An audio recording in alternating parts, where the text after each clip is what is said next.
भेलकेटा पानी हाल्ने हो आज प्याजमा हैन। पानी हाल्यो भने चाहिँ प्याज चाहिँ राम्रो हुन्छ अनि मजाले फल्छ, भोजन खान पाइन्छ। यो यहाँ जान्छ नि पानी त्यहाँबाट जान्छ। सिधै यसरी राख्ने, यसरी राख्यो भने गयो पानी होइन। अनि उता चाहिँ मकै छ, सिमी छ है। अनि पानी गयो होइन। अनि मकै छ, सिमी छ उता, बुझिस्? यत्रो जान्छ पानीमा प्याजमा।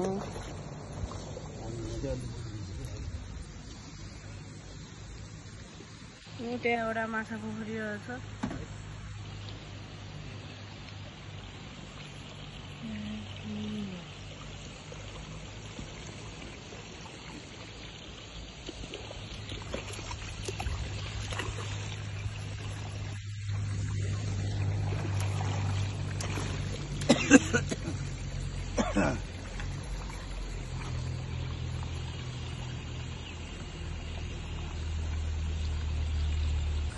यसको पात लगेर तरकारी खानु कति मिठो हुन्छ, भिटामिन हुन्छ। हिँड्रो सिस्मा कहाँबाट घुम्र्यो?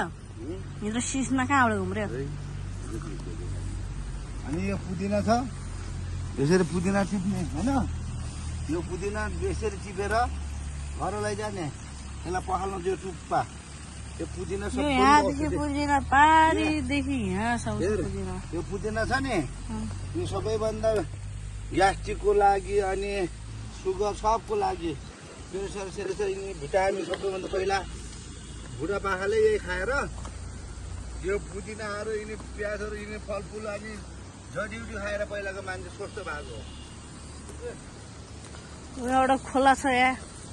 घामको कत्रो न घामको रोप्यो कहाँ खर्चे हो त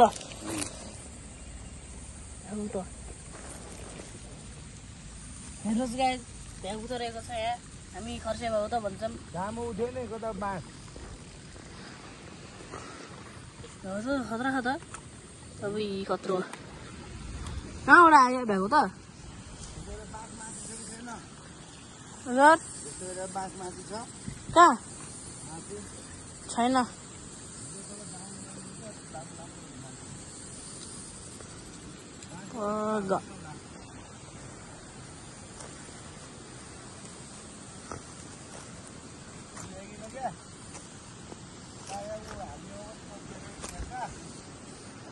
मकै हेर, मकै रोप्नुपर्छ। अनि पहिलाको मान्छेले मकै खाएर भएको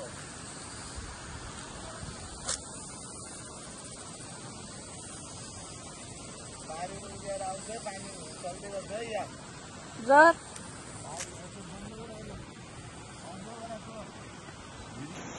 ऊ त्यहाँ ठ्याङ्ग्रा बोक्ने, अब म पनि ठ्याङ्ग्रा बोक्नु भइरहेको छु र ऊ त्यहाँ पारि ठ्याङ्ग्रा बोक्दै जानुभएको त अब म जान्छु।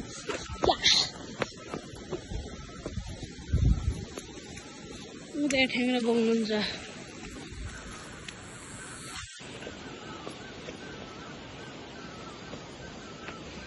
अझ अरू पनि ल्याउने हो?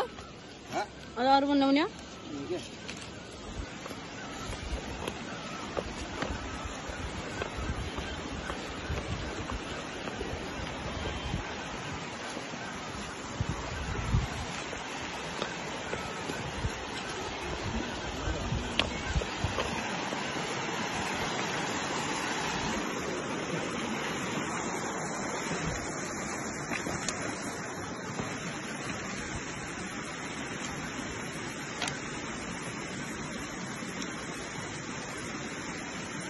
सफा पनि रहेछ र आज सफा पनि खसी